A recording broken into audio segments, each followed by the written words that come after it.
Oke, teman-teman, jadi hari ini kita akan menyelesaikan latihan listening kita ya. Jadi hari ini kita ada di listening bagian terakhir untuk chapter ke-13 ini.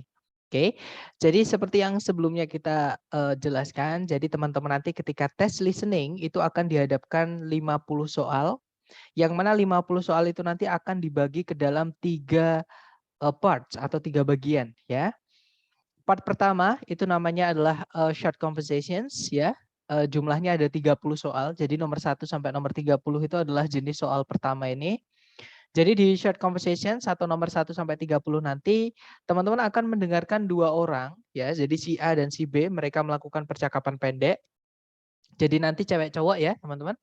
Si A ngomong apa dijawab sama si B, kemudian diikuti sama pertanyaan. Dan pertanyaannya tidak ditulis tapi dibacakan juga di audionya ya. Jadi tipsnya adalah teman-teman konsentrasi ya, kemudian fokus pada pembicara kedua, walaupun jangan juga ketinggalan pembicara pertama, karena seringkali pembicara kedua ini jawabnya menggunakan idiom teman-teman atau perumpamaan.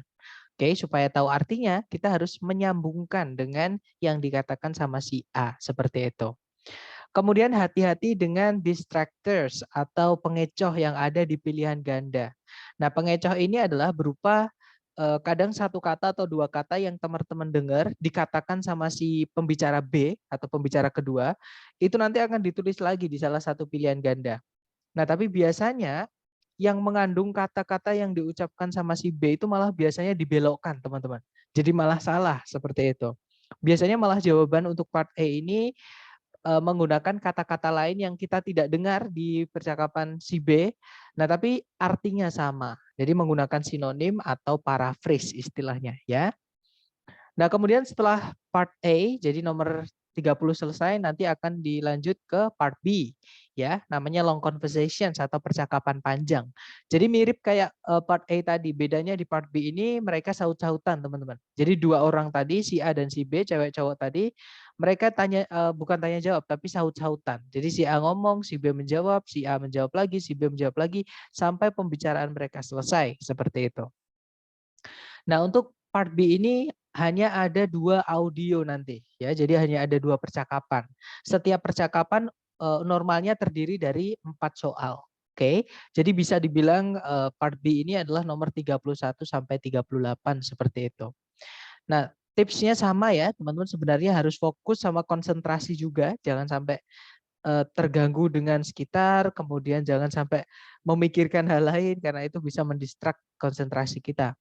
Kemudian maksud saya kelompokkan atau sambil mendengarkan kita sambil memahami, sambil mengelompokkan sudut pandang atau pandangan si A dan pandangan si B mengenai topik yang mereka bicarakan. Apakah mereka saling setuju, apakah yang satu setuju, yang satu enggak. Atau bahkan ada juga yang sistemnya interview, teman-teman. Jadi nanti si A bertanya, si B menjawab. Si A bertanya lagi, si B menjawab lagi. Jadi salah satu bertanya, salah satu menjawab. Nah, kalau ada seperti itu, teman-teman hanya fokus saja ke jawaban-jawabannya ya. Karena nanti pertanyaannya akan diulang lagi nanti di soalnya. Bedanya nanti hanya di kata-katanya saja seperti itu. Oke. Kemudian yang hari ini kita akan pelajari yaitu listening part C, itu namanya monolog, yaitu long talks ya, teman-teman. Jadi pembicaraan panjang.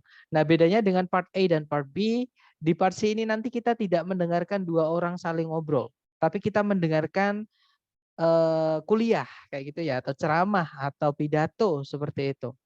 Jadi kayak seolah-olah kita di dalam kelas terus mendengarkan dosennya menjelaskan dalam bahasa Inggris seperti itu. Nah, di part C ini yang bikin susah adalah vocabnya tinggi-tinggi ya, teman-teman. Jadi vocab yang dipakai di part C ini adalah yang akademik.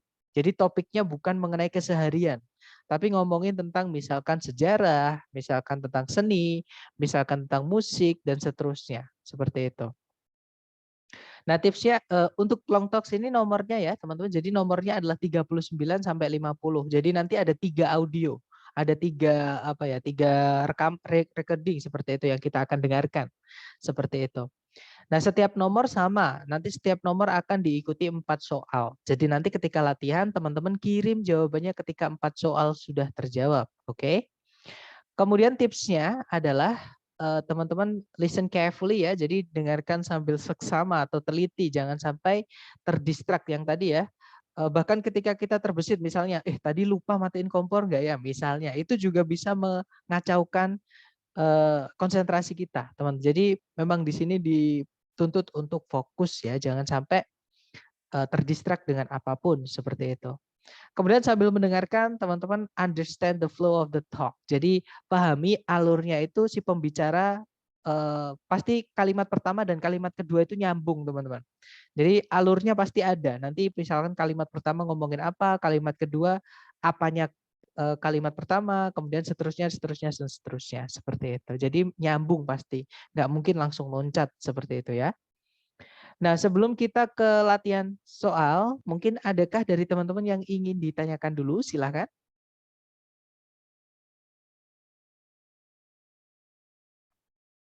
Nggak ada ya, teman-teman?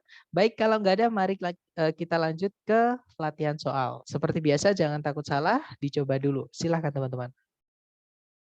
Now we will begin part C with the first talk. Questions 39 through 42. Listen to a talk by a tour guide in the Everglades National Park. Today we're going to be taking a tram tour through part of the Everglades National Park.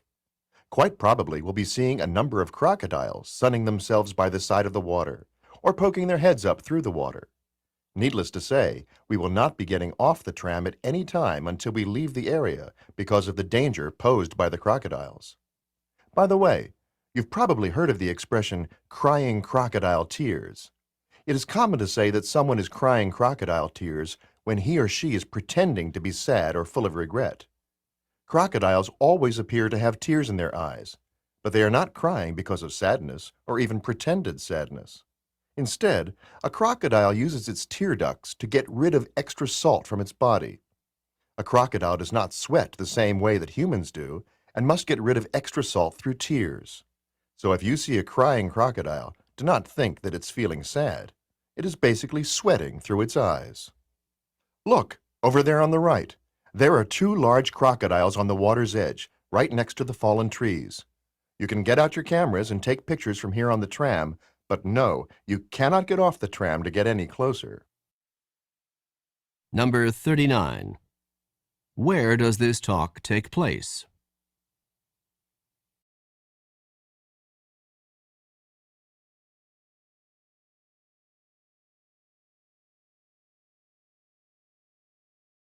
Number 40. What does the expression crying crocodile tears mean when it is used to describe humans?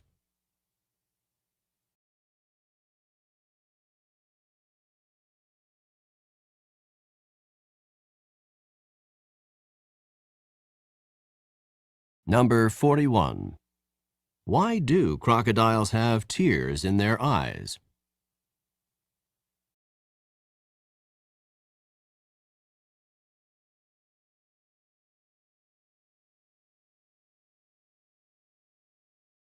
Number 42.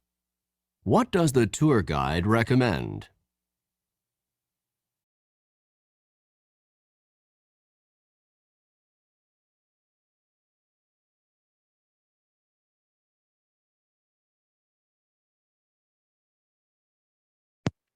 Oke, silahkan jawabannya teman-teman dikirim di chat ya.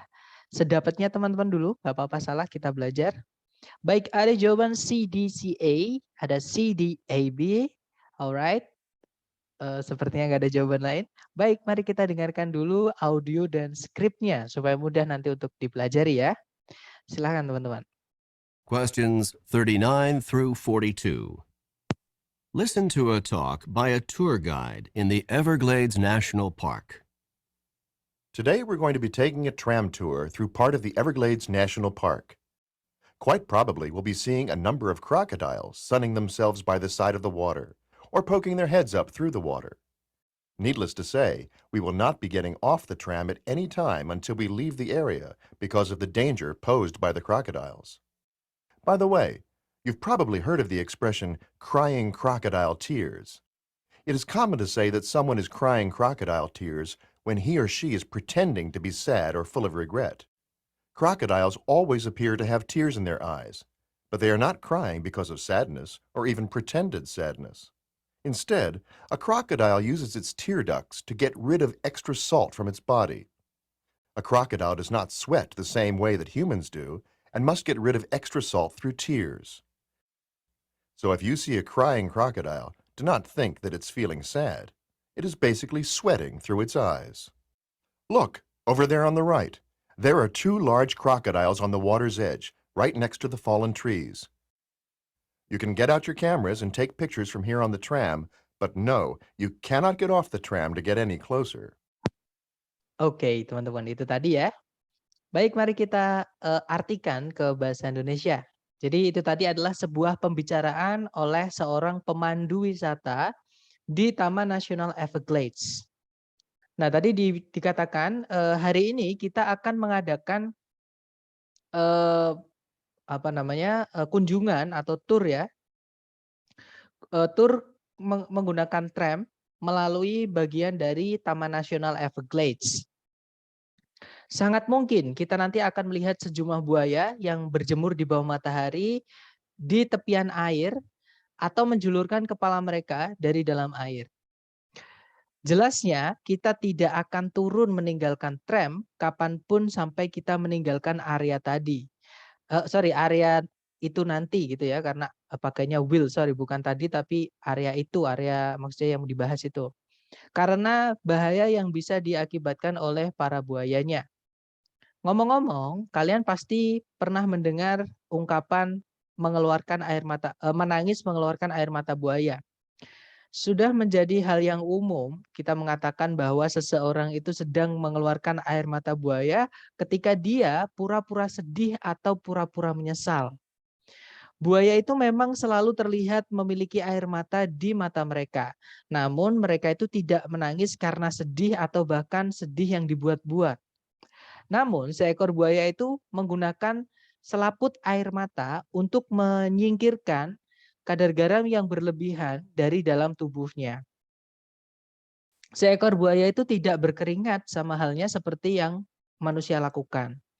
Dan tetap harus menyingkirkan kadar garam yang berlebihan dari dalam tubuhnya. Melalui air matanya maksud saya. Kemudian jadi jika kalian melihat ada buaya sedang menangis, jangan mengira kalau itu lagi sedih. Itu sebenarnya dia lagi berkeringat melalui matanya. Lihat di sebelah sana, di kanan, ada dua buaya besar di tepian air, tepat di sebelahnya pohon-pohon yang tumbang itu. Kalian boleh mengeluarkan kamera dan mengambil gambar dari sini, di atas tram. Tapi kalian tidak boleh turun meninggalkan tram untuk mendekat. Nah, itu tadi teman-teman. Kita dengarkan nomor 39 ya. Number 39. Where does this talk take place? Oke, jadi di manakah pembicaraan tadi terjadi? Nah, jelas sekali tadi di atas tram ya. Jadi mereka berkali-kali on the tram seperti. Jadi mereka itu ada di atas tram. Mau memasuki Taman Nasional Everglades seperti itu. Nah, tram sendiri itu sejenis kendaraan yang jendelanya terbuka, teman-teman. Memang untuk tujuan wisata biasanya ya. Contohnya kalau di tempat saya nyebutnya odong-odong atau kereta kelinci misalnya. Mungkin dulu kalau di Bali ada namanya komotra, jadi kayak bis kecil jendelanya terbuka untuk turis bisa melihat sekitar seperti itu. Nah, berarti nomor 39 jawabannya yang Charlie ya, teman-teman, on a tram, di sebuah tram seperti itu. Oke, next number 40. Number 40. What does the expression crying crocodile tears mean when it is used to describe humans? Oke, itu tadi. Jadi, apakah makna ungkapan dari mengeluarkan air mata buaya ketika dipakai untuk mendeskripsikan manusia? Nah, tadi dijelaskan, it is common to say that someone is crying crocodile tears when he or she is pretending to be sad or full of regret. Jadi, sudah menjadi hal umum kita mengatakan kalau seseorang itu mengeluarkan air mata buaya ketika dia pura-pura sedih atau pura-pura menyesal. Seperti itu ya. Berarti jawabannya adalah yang delta ya teman-teman. It means they are pretending to be sad. Maksudnya adalah mereka itu pura-pura sedih seperti itu. Oke, lanjut number 41. Number 41. Why do crocodiles have tears in their eyes? Oke, why do crocodiles have tears in their eyes? Kenapa para buaya itu memiliki air mata di mata mereka, selalu memiliki air mata di mata mereka? Nah, tadi dijelaskan sama tour guide-nya kalau crocodile always appear to have tears in their eyes. Seperti itu ya. Jadi kayak selalu ada selaput air mata di matanya, tapi sebenarnya itu dia keringetan, bukan menangis ya, teman-teman. Oke, berarti jawabannya ada keringetannya tadi disebutkan kalau they're getting rid of extra salt. Jadi menyingkirkan kadar garam yang berlebihan seperti itu. Nah, berarti jawabannya adalah yang Charlie ya, teman-teman. They are getting rid of salt. Mereka menyingkirkan kadar garam seperti itu. Oke, lanjut number 42. Number 42. What does the tour guide recommend? Oke, jadi what does the tour guide recommend? Apa yang pemandu wisata tadi rekomendasikan atau sarankan di akhir tadi ya. Jadi tour guide-nya tadi menjelaskan ketika ngasih tahu ada buaya tadi di dekat pohon tumbang, dia mempersilahkan atau ngerekomendasikan para turisnya buat mengeluarkan kamera dan mengambil gambar seperti itu. Nah, berarti nomor 42 jawabannya adalah yang alfa ya, teman-teman. Taking photographs. Kalau yang Bravo getting closer to the crocodiles, mendekati buayanya, nah itu bukan yang direkomend, itu yang jangan. You cannot get off the tram. Kamu nggak boleh turun meninggalkan tram. Jadi itu bukan yang direkomendasi, tapi itu yang dilarang. Yang ditanyakan adalah yang direkomendasikan atau disarankan seperti itu. Kalau yang Charlie exploring the water's edge, menjelajahi tepian air. Nah mereka tadi aja dilarang untuk meninggalkan tram ya, atau turun dari tram, apalagi malah menjelajahi tepian air. Yang Delta getting off the tram, turun dari tram teman-teman. Nah, sama itu nggak boleh, bukan yang direkomendasikan. Berarti nomor 42 jawabannya yang alfa seperti itu. Lanjut. Nah, mungkin sebelum ke ronde berikutnya, ke ronde 2 mungkin ada yang mau ditanyakan dulu nih dari teman-teman. Silahkan teman-teman. Nggak ada ya sepertinya. Baik, kalau nggak ada kita lanjut ke round 2. Sama, dicoba dulu, jangan takut salah teman-teman. Oke, konsentrasi, silahkan. Questions 43 through 46. Listen to the following lecture by a university professor.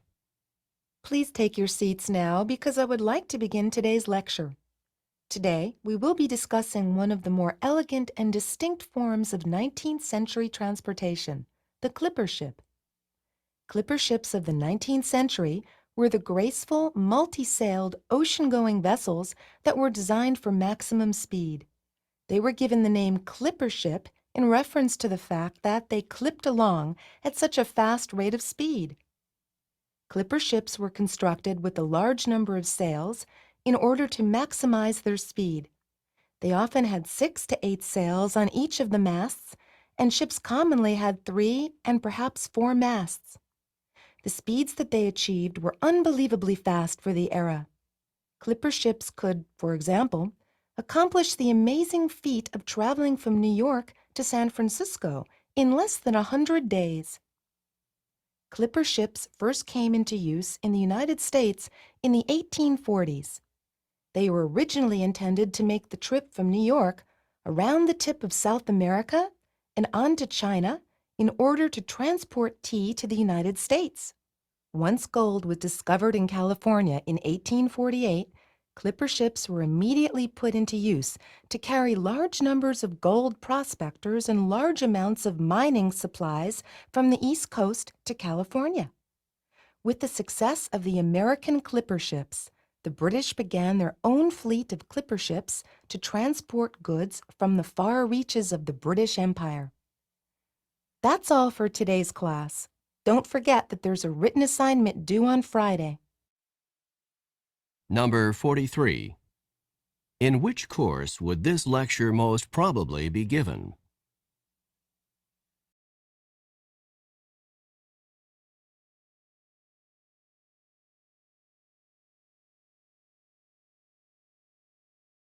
Number 44. What is the most likely meaning of the expression to clip along?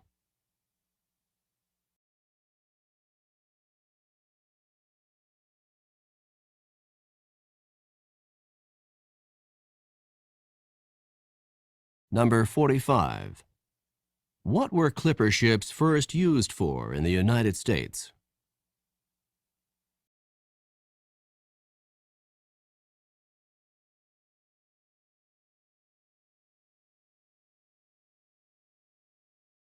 Number 46.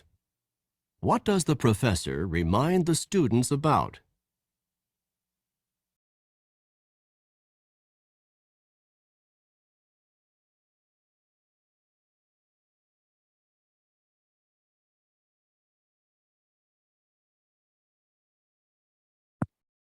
Oke, silahkan jawabannya teman-teman dikirim di chat dulu ya. Kemudian kita bahas bersama. Silahkan teman-teman. Oke, ada jawaban CBBA, ada CBAA, ada CBBB, ada ABBA, CBAC juga. Baik, mari kita cek bersama ya. Kita dengarkan dulu audio dan skripnya supaya gampang untuk dibahas nanti. Listen to the following lecture by a university professor. Please take your seats now because I would like to begin today's lecture. Today, we will be discussing one of the more elegant and distinct forms of 19th century transportation, the clipper ship. Clipper ships of the 19th century were the graceful, multi-sailed, ocean-going vessels that were designed for maximum speed. They were given the name clipper ship in reference to the fact that they clipped along at such a fast rate of speed. Clipper ships were constructed with a large number of sails in order to maximize their speed. They often had 6 to 8 sails on each of the masts, and ships commonly had 3 and perhaps 4 masts. The speeds that they achieved were unbelievably fast for the era. Clipper ships could, for example, accomplish the amazing feat of traveling from New York to San Francisco in less than 100 days. Clipper ships first came into use in the United States in the 1840s. They were originally intended to make the trip from New York around the tip of South America and on to China in order to transport tea to the United States. Once gold was discovered in California in 1848, clipper ships were immediately put into use to carry large numbers of gold prospectors and large amounts of mining supplies from the East Coast to California. With the success of the American clipper ships, the British began their own fleet of clipper ships to transport goods from the far reaches of the British Empire. That's all for today's class. Don't forget that there's a written assignment due on Friday. Oke, itu tadi ya teman-teman. Jadi itu tadi adalah sebuah pembicaraan atau kuliah oleh seorang profesor universitas. Nah, tadi dikatakan silakan duduk ya kalian, silakan kalian duduk karena saya ingin memulai kuliah hari ini. Hari ini kita akan membahas salah satu dari bentuk-bentuk transportasi abad ke-19 yang berbeda dan unik atau elegan. Namanya clipper ship. Clipper ship dari abad ke-19 merupakan kapal yang dipakai untuk mengarungi lautan yang memiliki banyak layar yang besar yang didesain untuk kecepatan tinggi. Mereka dinamai clipper ship karena fakta bahwa mereka itu bisa bergerak dengan cepat atau melaju cepat pada kecepatan tinggi. Clipper ship itu dibuat dengan sejumlah layar untuk memaksimalkan kecepatan mereka. Mereka biasanya memiliki 6 hingga 8 layar di setiap tiang kapalnya. Dan kapal-kapal pada waktu itu umumnya memiliki 3 hingga 4 tiang kapal. Kecepatan yang mereka bisa capai itu sangat cepat di eranya. Clipper ship itu bisa sebagai contoh menyelesaikan tugas perjalanan yang menakjubkan dari New York menuju San Francisco dalam kurang dari 100 hari. Clipper ship itu pertama kali dipakai di Amerika Serikat di tahun 1840-an. Mereka awalnya itu dimaksudkan untuk melakukan perjalanan dari New York mengelilingi ujung dari Amerika Selatan dan lanjut menuju Cina untuk mengangkut teh menuju Amerika Serikat. Jadi maksudnya untuk mengambil teh dari Cina ke Amerika Serikat ya. Itu tujuan pertamanya atau fungsi pertama dari clipper ship. Kemudian once gold was discovered, ketika emas ditemukan di California di tahun 1848, clipper ship itu kemudian segera dialih fungsikan untuk mengangkut pencari emas yang banyak dan persediaan tambang yang banyak dari pantai timur menuju California. Dengan keberhasilan clipper ship-nya Amerika, Inggris memulai armada clipper ship mereka sendiri untuk mengangkut barang-barang dagangan dari tempat-tempat yang jauh dari kerajaan British Raya. Itu saja untuk kelas hari ini. Jangan lupa kalau ada tugas tertulis yang paling lambat dikumpulkan Jumat nanti, seperti itu. Nah, kita cek nomor 43 ya, teman-teman, soalnya. Number 43. In which course would this lecture most probably be given? Oke, jadi di mata kuliah apa kira-kira tadi kuliahnya kemungkinan disampaikan. Nah, atau bisa dibilang tadi itu kelas apa kira-kira itu dibahasnya seperti itu ya. Kita cek ABCD. Yang alpha water sports, olahraga air. Sama sekali tidak ada orang olahraga ya, teman-teman. Tadi adanya kapal. Kapal tidak punya raga, maksudnya tidak bisa olahraga. Yang bisa olahraga benda hidup, manusia biasanya ya. Kalau yang Bravo fisik, fisika, tidak ada sama sekali hukum fisika yang dibahas, tidak ada sama sekali pembuat teori fisika dan sebagainya. Ya, berarti Bravo bukan. Kalau yang Charlie, American History, sejarah Amerika. Nah, ketemu teman-teman. Jawabannya adalah yang Charlie tadi karena ngomongin tentang clipper ship buatan Amerika di tahun 1840-an, ya. Kalau yang Delta jelas sekali nggak mungkin. Psychology itu psikologi, nggak mungkin ngomongin kapal tapi dimasukkan ke kelas psikologi, kan nggak nyambung teman-teman, seperti itu. Oke, berarti nomor 43 jawabannya adalah Charlie ya. Number 44. Number 44. What is the most likely meaning of the expression to clip along? Oke, jadi apa makna yang paling mendekati dari ungkapan to clip along? Nah, to clip along tadi disebutkan di ketika si pembicara mengumbar-umbar atau membahas tentang clipper ship ini tentang kecepatannya ya, teman. Jadi beberapa kali disebutkan cepat-cepat. Jadi clipper ships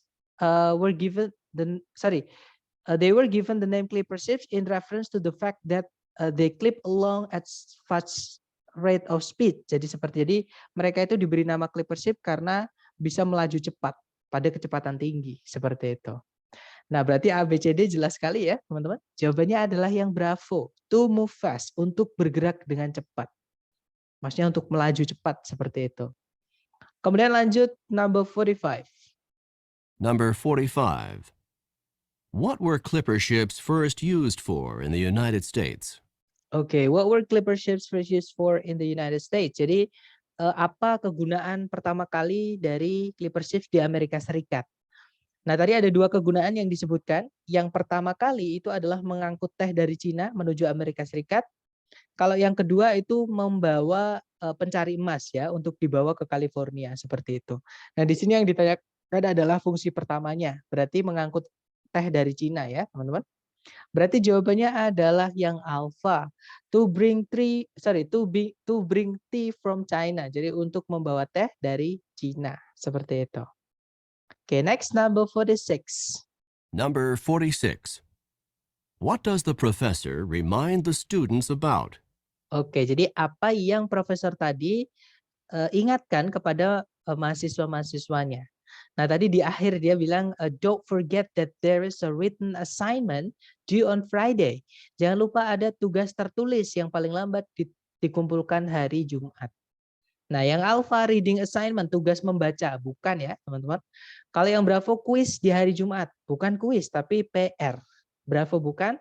Kalau yang Charlie a research paper for the end of this semester, tugas penelitian untuk akhir semester, bukan juga teman-teman. Jawabannya adalah yang Delta ya, some written homework, suatu PR tertulis, seperti itu. Oke, dari ronde 2 gimana? Ada yang mungkin ingin ditanyakan dari teman-teman? Silakan. Sir, sorry izin nanya. Boleh, Tadi silakan. itu tadi waktu yang bagian pembahasan clip along tadi itu di aku koneksinya lagi buruk, boleh tolong diulang, Sir? Oke, jadi arti dari to clip along atau kita ketika clip along itu disebutkan tadi ya, teman-teman. Nah, ini jadi clip along itu muncul di sebentar. Di sini ya. Mana tadi? Nah, ini. They clipped along at such fast rate of speed.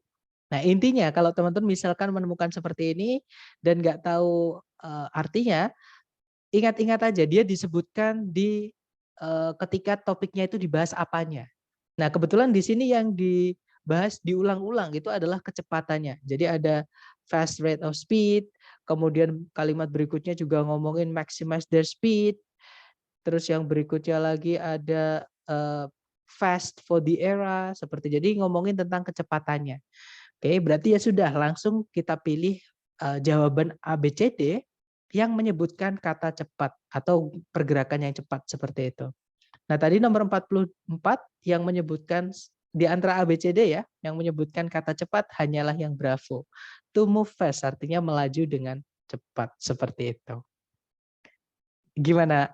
Jelas nggak Miss? Atau suara saya masih Oh, putus-putus? jelas, Sir. Thank Jelas you. ya, oke. Nice. Nah, teman-teman boleh tulis. Nah, to clip along itu expression ya. Memang di listening part C ini banyak sekali nanti yang dipakai seperti ini. To clip along itu phrasal verb. Sama kayak idiom. Phrasal verb itu kita ngartikannya itu nggak bisa kata per kata. Harus satu kesatuan. Sama kayak apa ya? Sama kayak look for. Look itu padahal artinya melihat. Tapi look for artinya mencari. Look forward to artinya menanti-nantikan. Contohnya lagi look after, itu merawat.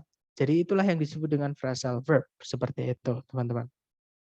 Number Gimana? Mungkin ada pertanyaan Question. lagi? Sorry, mungkin ada pertanyaan lagi dari teman-teman yang lain?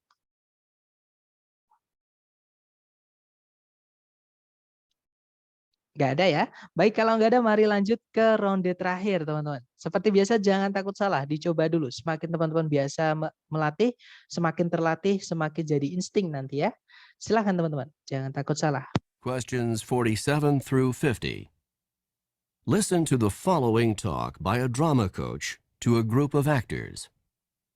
I know that some of you are feeling more than a little nervous about tonight's performance, and I want you to understand that this is quite a natural feeling. You are going to be on stage in front of a lot of people tonight, and it's normal to be experiencing some nerves. I would like to help you to understand these feelings and not let them interfere with your performance. What you are experiencing is called stage fright. Stage fright is the fear that develops before you give a performance in front of an audience. Stage fright is not experienced just by actors and actresses. It can also be experienced by musicians, athletes, teachers, anyone who performs in front of a group of people. It occurs before a performance when a performer is concerned about looking foolish in front of others. Just before tonight's performance, if you're feeling a bit tense, if your knees are shaking, if your stomach has butterflies in it, and if you are thinking about how bad your performance could be, then you have a major case of stage fright. To control stage fright, you can work to control both the physical reactions and the negative thoughts. To combat the physical reactions, you can try techniques such as deep breathing, muscle relaxation, or even just laughing to relieve some of the pressure.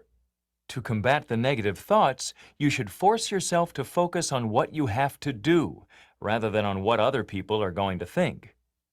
That's all I have to say for now. I'll see you back here at 6 o'clock, because the performance starts at 8 o'clock. Just remember that if you begin to feel at all nervous, try some deep breathing to relax, and focus your thoughts on the performance that you are about to give. See you this evening. Number 47. Who would probably not experience stage fright in their work?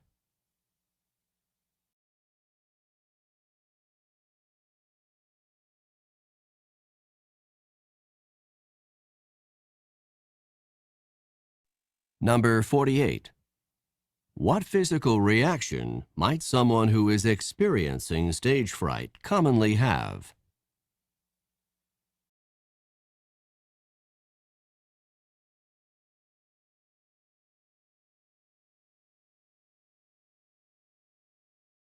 Number 49. How can someone combat the negative thoughts associated with stage fright?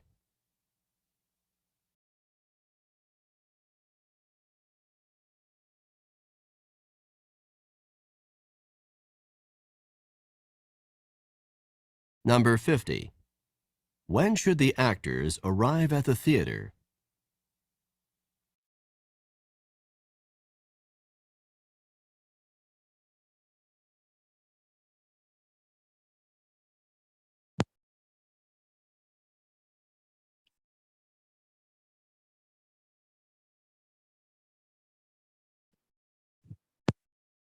Oke, silakan yang sudah nemu jawaban dikirim di chat ya. Apakah suaranya putus-putus, teman-teman di semuanya? Kalau iya, berarti koneksi saya. Suara oke ya, clear ya? Oke, baik. Berarti koneksi saya aman, teman-teman. Oke, ada jawaban BCDD, ada BABC, ada BCDC, BCDC, ada ACDD juga, DC-DC juga. Baik, mari kita cek bersama ya. Kita dengarkan dulu dengan skripnya supaya mudah untuk dibahas. Questions 47 through 50. Listen to the following talk by a drama coach to a group of actors. I know that some of you are feeling more than a little nervous about tonight's performance, and I want you to understand that this is quite a natural feeling. You are going to be on stage in front of a lot of people tonight, and it's normal to be experiencing some nerves. I would like to help you to understand these feelings and not let them interfere with your performance. What you are experiencing is called stage fright. Stage fright is the fear that develops before you give a performance in front of an audience. Stage fright is not experienced just by actors and actresses. It can also be experienced by musicians, athletes, teachers, anyone who performs in front of a group of people. It occurs before a performance when a performer is concerned about looking foolish in front of others.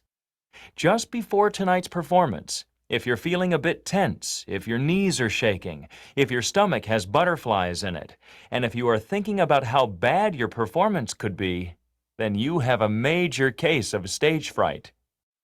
To control stage fright, you can work to control both the physical reactions and the negative thoughts. To combat the physical reactions, you can try techniques such as deep breathing, muscle relaxation, or even just laughing to relieve some of the pressure. To combat the negative thoughts, you should force yourself to focus on what you have to do, rather than on what other people are going to think. That's all I have to say for now. I'll see you back here at 6 o'clock, because the performance starts at 8 o'clock. Just remember that if you begin to feel at all nervous, try some deep breathing to relax, and focus your thoughts on the performance that you are about to give. See you this evening. Oke, itu tadi. Mari kita artikan, teman-teman. Jadi itu tadi adalah sebuah pembicaraan dari seorang pelatih drama kepada sekelompok aktor-aktornya ya. Jadi dikatakan kalau saya tahu bahwa beberapa dari kalian pasti merasa sedikit merasakan lebih dari sedikit gugup mengenai pertunjukan nanti malam. Dan saya ingin kalian memahami bahwa ini tuh sesuatu yang wajar. Kalian akan berada di panggung di depan banyak orang nanti malam dan wajar jika kalian mengalami ketegangan-ketegangan tersebut. Saya akan membantu kalian memahami yang kalian rasakan dan tidak akan membiarkan yang kalian rasakan itu mengganggu pertunjukan kalian. Yang kalian sedang alami itu disebut dengan demam panggung. Demam panggung itu merupakan rasa takut yang muncul ketika atau sebelum kalian memberikan sebuah pertunjukan di depan audien. Demam panggung itu tidak hanya dialami oleh aktor sama aktris saja. Dia juga bisa dialami oleh musisi, atlet, dan guru. Siapapun yang tampil di depan banyak orang. Demam panggung itu terjadi sebelum sebuah pertunjukan ketika seorang performer itu khawatir akan terlihat konyol di depan orang lain. Tepat sebelum pertunjukan nanti malam, jika kalian sedikit tegang, jika lututnya gemeteran, jika perutnya seperti ada kupu-kupunya, dan jika kalian kepikiran terus seberapa buruk pertunjukan kalian nanti, disitulah kalian sedang mengalami demam panggung. Untuk mengendalikan demam panggung, kalian bisa berusaha untuk mengendalikan reaksi fisiknya dan pikiran-pikiran negatifnya.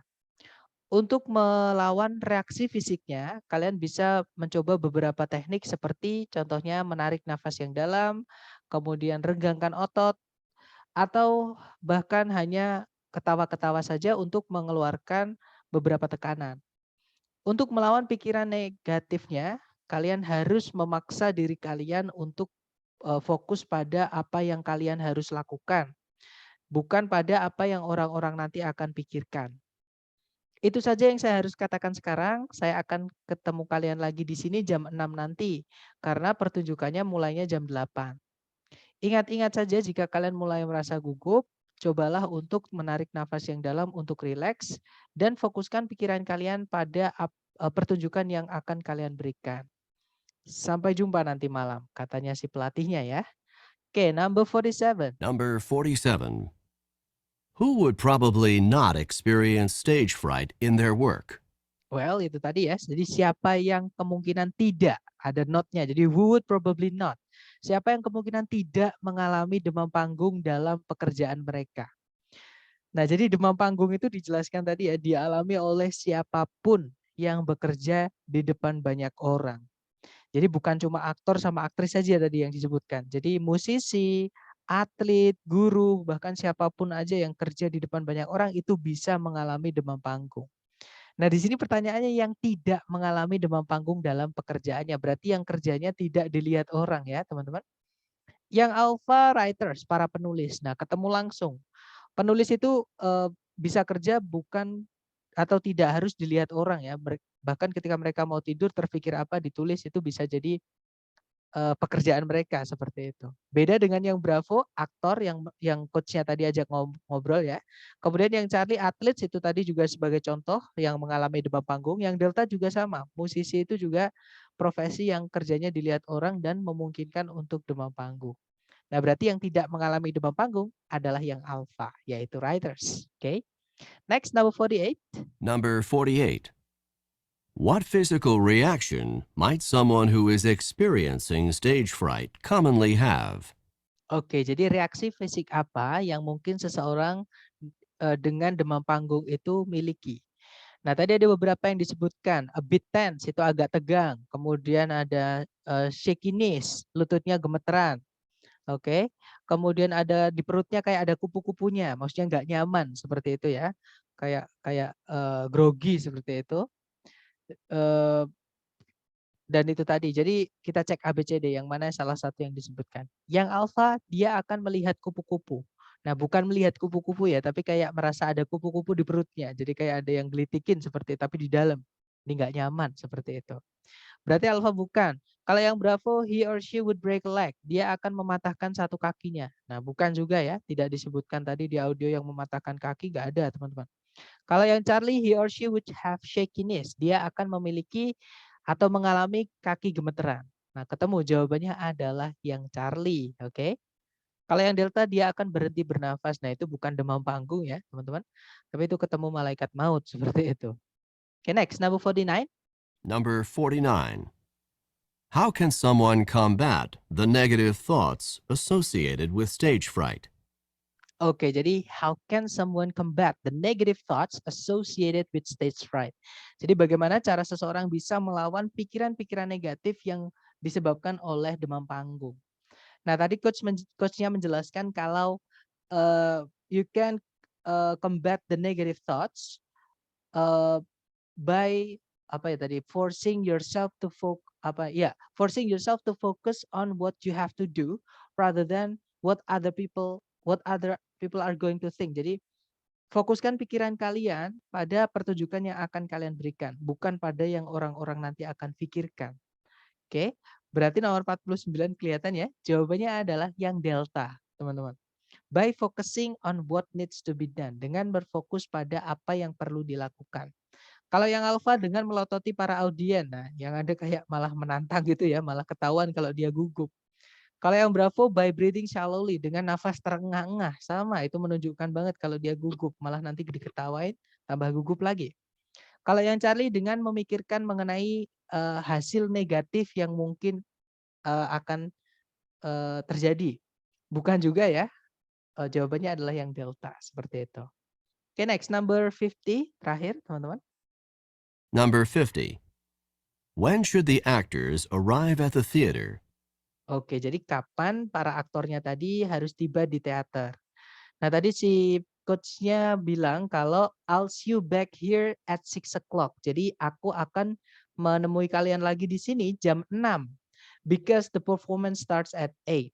Jadi karena pertunjukannya mulai jam 8.